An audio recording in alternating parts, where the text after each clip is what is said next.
एक घना जंगल था। उस जंगल में एक घने पेड़ पर चिड़िया अपने 2 बच्चों के साथ रहती थी। ठंड का मौसम चल रहा था। अरे बाप रे, मैंने मेरा घर अभी तक पक्का नहीं किया है। घर में कितनी ठंड आ रही है और ये ऊपर का छत भी टूट चुका है। तो अब मैं इतनी ठंड में मेरे बच्चों को छोड़कर कहाँ जाऊँ? इस वक्त मैं बच्चों को छोड़कर कहीं बाहर भी नहीं जा सकती। माँ, ठंड बहुत ज्यादा लग रही है।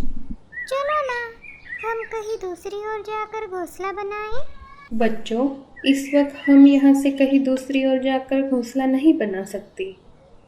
हमें सर्दी की कुछ दिन इसी घोंसले में निकालने होंगे। अब हम बाहर गए तो ठंड के कारण बीमार पड़ जाएंगे। आओ, तुम मेरे पंखों के नीचे आकर सो जाओ, इससे तुम्हें ठंड नहीं लगेगी। चिड़िया मन ही मन सोचने लगती है। अब मुझे कैसे भी करके घर को पक्का करना होगा, नहीं तो मेरे बच्चे बीमार पड़ सकते हैं। लेकिन ये मैं अकेली नहीं कर सकती। हाँ, मैं कालू भैया को जाकर बताती हूँ, शायद वो मेरी मदद करें।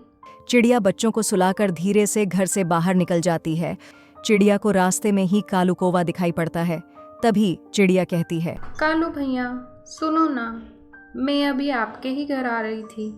अच्छा हुआ आप रास्ते में ही मिल गए। बोलो चिड़िया, क्या बात है? कुछ नहीं कौवे भैया, मेरे घर की छत पूरी तरह से टूट चुकी है। क्या छत को बनाने के लिए आप मेरी मदद करोगे? चिड़िया, मैं अभी अनाज की तलाश में बाहर जा रहा हूँ। यहाँ पर तो कहीं भी अनाज नहीं दिखाई दे रहा। शायद मुझे थोड़ी दूर जाकर अनाज लाना होगा। आते आते मुझे शाम हो जाएगी, तो मैं चला। अभी मैं तोते भैया के पास जाकर आती हूँ, शायद वो मेरी मदद करे। चिड़िया उड़ते उड़ते तोते के घर आ जाती है। तोते भैया, दरवाजा खोलो ना, मैं हूँ चिड़िया। तोता दरवाजा खोलता है।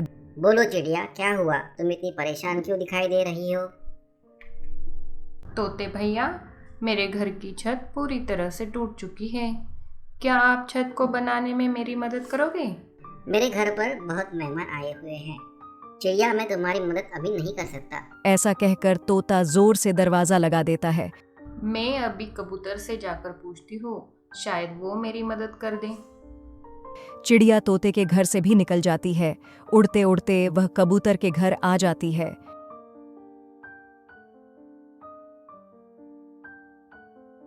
कबूतर भैया, दरवाजा खोलो ना, मैं हूँ चिड़िया। कबूतर दरवाजा खोलता है। क्या हुआ चिड़िया? कबूतर भैया, क्या छत बनाने में आप मेरी मदद करोगे? आज मेरी तबीयत ठीक नहीं है चिड़िया। मैं छत बनाने में तुम्हारी मदद नहीं कर सकता। तुम किसी और से जाकर पूछ लो। ऐसा कहकर कबूतर दरवाजा लगा देता है। चिड़िया परेशान हो जाती है। मैं अब क्या करूँ?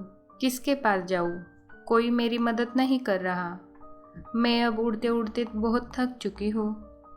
मैं अब आखिरी बार बेला चिड़िया के पास जाकर आती हूँ, शायद वो मेरी मदद करे। चिड़िया बेला के घर आ जाती है। बेला बहन, दरवाजा खोलो ना, मैं हूँ चिड़िया।